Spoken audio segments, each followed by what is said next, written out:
নমস্কার বন্ধুরা, সুস্মিতার রান্নাঘর স্লাইস অফ লাইফে আরও একবার আপনাদের সকলকে স্বাগত জানাই। বাঙালি বাড়িতে আলু পটলের তরকারি হলো খুবই কমন একটা রান্না, কিন্তু আজ আমি যেভাবে এই আলু পটলের তরকারি বানিয়েছি, একবার এইভাবে আপনারা বানিয়ে দেখবেন। কথা দিচ্ছি সবাই আঙুল চেটে খাবে, কারণ এটা দেখতে যতটা লোভনীয়, খেতে তার থেকেও অনেক বেশি সুস্বাদু।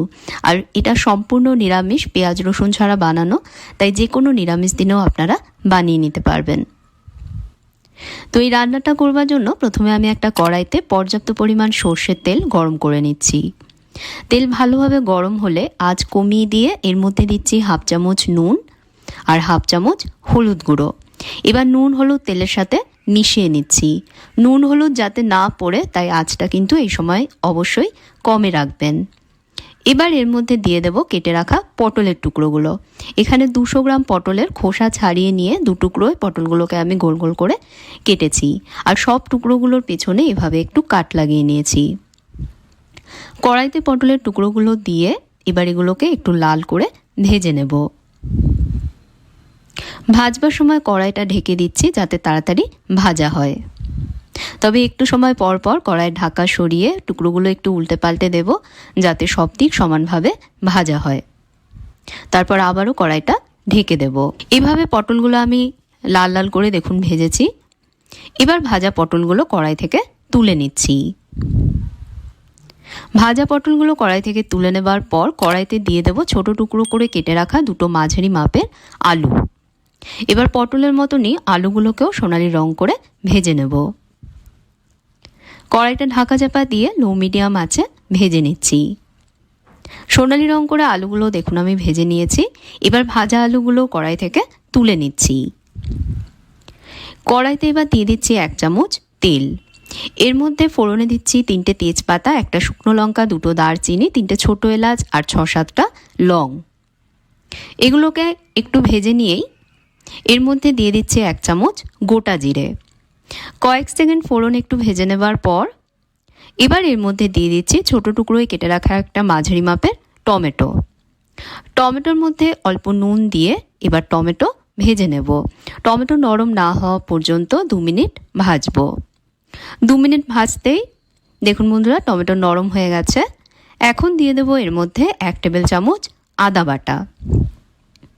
আদা বাটা দিয়ে আরও 1-2 মিনিট ভেজে নিচ্ছি। 1-2 মিনিট ভাজবার পর এখন এর মধ্যে দিচ্ছি হাফ চামচ হলুদ গুঁড়ো, হাফ চামচ কাশ্মীরি লঙ্কা গুঁড়ো, 1 চামচ জিরে গুঁড়ো আর হাফ চামচ ধনে গুঁড়ো। মশলা যাতে না পড়ে তাই এর মধ্যে অল্প জল দিয়ে সব মিশিয়ে নিয়ে মশলা কষিয়ে নিচ্ছি।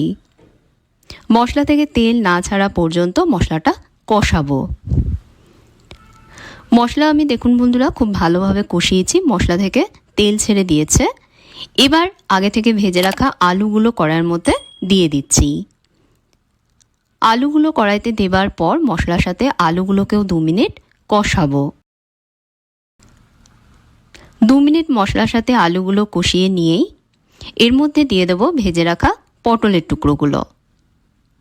এবার পটলগুলো মশলার সাথে মিশিয়ে নিয়ে একটু সময় কষাবো। কড়াইটা ঢাকা দিয়ে লো মিডিয়াম আঁচে কষিয়ে নিচ্ছি। রান্নায় দেবার জন্য একটা গ্রাইন্ডার জারে নিচ্ছি আমি 1 টেবিল চামচ পোস্ত দানা, 1 টেবিল চামচ এর মধ্যে দিয়ে দিচ্ছি রোস্টেড সাদা তিল, 6-7টা দিয়ে দিচ্ছি কাজু বাদাম। এবার এর মধ্যে দিয়ে দেব টক দই। টোটাল 4 টেবিল চামচ টক দই এর মধ্যে আমি দিয়ে দিচ্ছি। এবার সব একসাথে বেটে নিয়ে মিশ্রণটা রেডি করে নেব। সব একসাথে মিহি করে দেখুন এখানে আমি বেটে নিয়েছি। অন্যদিকে আলু পটলও মশলার সাথে ভালোভাবে কষে গেছে। এবার বানিয়ে নেওয়া তিল কাজু পোস্তর মিশ্রণটা এর মধ্যে দিয়ে দেব। দেবার পর ভালোভাবে এর সাথে মিশিয়ে নিয়ে 1-2 মিনিট কষাবো। আর এটা দেওয়াতেই কিন্তু এই রান্নার টেস্টটা দেখবেন অনেক বেশি ভালো আসবে। গ্যাসের আঁচ এই সময় কমে থাকবে, কারণ কাজু পোস্ত কিন্তু অল্পতেই কড়াইয়ের নিচে লেগে যায়, তাই আঁচ কমে রেখে এটাকে কষিয়ে নিতে হবে। 1-2 মিনিট কষানোর পর এখন দিয়ে দেবো এর মধ্যে পরিমাণ মতন জল। আমি এখানে গরম জল দিচ্ছি। গরম জল দিলে সবজি ঘ্যাঁচড়া হয় না, সহজেই সেদ্ধ হয় আর রান্নার স্বাদও কিন্তু অনেক ভালো হয়। এর মধ্যে স্বাদ মতন দিয়ে দিতে হবে নুন। আমি স্বাদ মতো নুন দিয়ে নুন অ্যাডজাস্ট করে নিচ্ছি। 7-8টা এর মধ্যে আমি দিয়ে দিচ্ছি গোটা কাঁচা লঙ্কা। এবার সব একটু মিশিয়ে দিয়ে কড়াইটা ঢেকে দেব। ঢেকে দিয়ে কম আঁচে এটা রান্না করব সবজি সেদ্ধ না হওয়া পর্যন্ত। 10 মিনিট পর আমি ঢাকা সরাচ্ছি। গ্রেভির চারপাশে দেখুন বন্ধুরা তেল ভেসে উঠেছে। দেখে নেব আলু পটল সেদ্ধ হয়েছে কিনা। আলু পটলও ভালোভাবে সেদ্ধ হয়ে গেছে। এখন দিয়ে দেব এর মধ্যে 1/2 চামচ চিনি আর 1/2 চামচ দেব গরম মশলা গুঁড়ো। একটু চিনি দিলে টেস্ট ব্যালেন্স হবে, তবে যদি চিনি কেউ দিতে না চান তাহলে স্কিপ করতে পারেন। দেবার পর সব একটু মিশিয়ে নিয়েই কড়াইটা ঢাকা দিয়ে কম আঁচে আরও 30 সেকেন্ড গ্রেভি ফুটিয়ে নেব। 30 সেকেন্ড পর গ্যাস বন্ধ করে দিয়ে এর মধ্যে দিয়ে দেব 2 চামচ গাওয়া ঘি।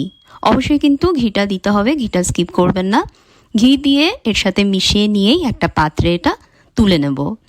একবার এইভাবে আলু পটলের তরকারি বানিয়ে দেখবেন বন্ধুরা। নিরামিষ হলেও স্বাদের কোনো কমতি নেই। তিল কাজু পোস্তর মেলবন্ধনে সাধারণ আলু পটলের তরকারি দেখবেন হয়ে উঠবে অনেক স্পেশাল। কেমন লাগলো জানাতে ভুলবেন না। ভালো লাগলে ভিডিওতে একটা লাইক দেবেন আর চ্যানেলে সাবস্ক্রাইব করে পাশে থাকা বেল আইকনে প্রেস করবেন। সাথে ফেসবুক পেজেও আমায় ফলো করে নেবেন।